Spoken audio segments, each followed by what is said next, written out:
नमस्कार, मैं हूं चेतना आपके साथ। इस बार के चुनाव में तो निर्दलीय ही झंडा गाड़ेंगे। इस बार के चुनाव में तो निर्दलीय ही गेम चेंजर बन जाएंगे। ये विधानसभा में, राज्यसभा और लोकसभा में शायद इसलिए निडर होकर बोलते हैं क्योंकि इस नेता पर किसी दल का प्रेशर नहीं होता।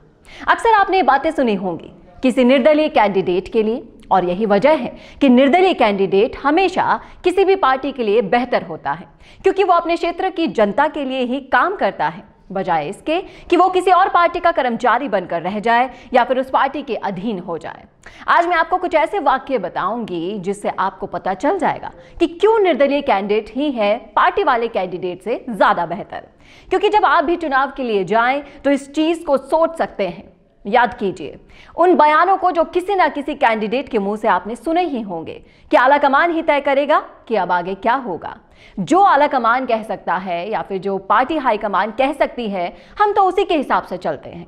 यानी कि वो कैंडिडेट्स जो साफ तौर पर बयान दे रहे हैं या फिर जो ये कह रहे हैं, जनता के हिसाब से बिल्कुल नहीं चलते। वो अपने क्षेत्र में जिन लोगों ने उनको वोट दिया है उनके हिसाब से चलने की बजाय पार्टी की हाई कमांड के हिसाब से चलते हैं, क्योंकि वो पार्टी के प्रेशर के अंदर रहते हैं। वो जनता के सेवक कम और पार्टी के सेवक ज्यादा होते हैं, और उसके एमपी और एमएलए किसी भी पद पर हों, उन्हें हाई कमांड के अंदर ही रहकर काम करना होता है। उन्हीं के आदेश की पालना करनी होती है, फिर चाहे वो आदेश उनकी जनता के विपरीत ही क्यों ना हो। जरा सोचकर देखिए, बीजेपी, कांग्रेस या फिर किसी दूसरी पार्टी के कैंडिडेट जिनके भाषण में अक्सर आपने सुना होगा, हर बार उन्होंने ये बोला होगा कि हमारे लिए तो जो हाईकमान कहेगी या कहेगा वो ही सर्वोपरि होगा। क्यों नहीं ये लोग कहते कि जनता सर्वोपरि होगी? क्यों? वोट तो जनता देती है ना, ये जनता का तंत्र है और जनतंत्र का मतलब ही है जनता का शासन। तो इन बातों को आप गौर से सोचिए, फिर आपको समझ में आएगा कि आप अगर किसी पार्टी के कैंडिडेट को वोट दे रहे हैं तो वो आपके अधीन नहीं, आपके लिए नहीं, जनता के लिए नहीं, बल्कि अपनी पार्टी के लिए काम करता है। फिर चाहे वो काम जनता के हित में हो या फिर ना हो।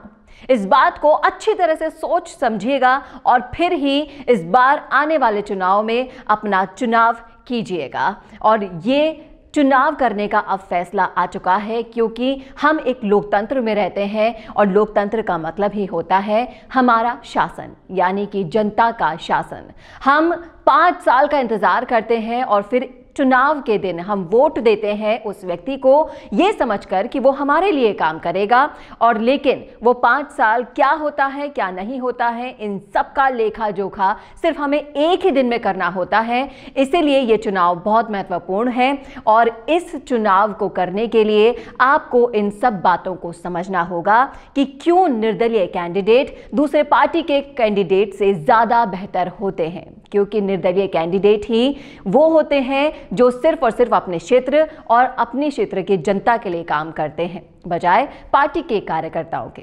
कैसा लगा आपको वीडियो? कमेंट करके जरूर बताइएगा। कमेंट बॉक्स में आपकी क्या राय है ये भी जरूर लिखिएगा कमेंट बॉक्स में, और इस वीडियो को ज्यादा से ज्यादा शेयर कीजिएगा जिससे ज्यादा से ज्यादा जागरूकता बढ़े।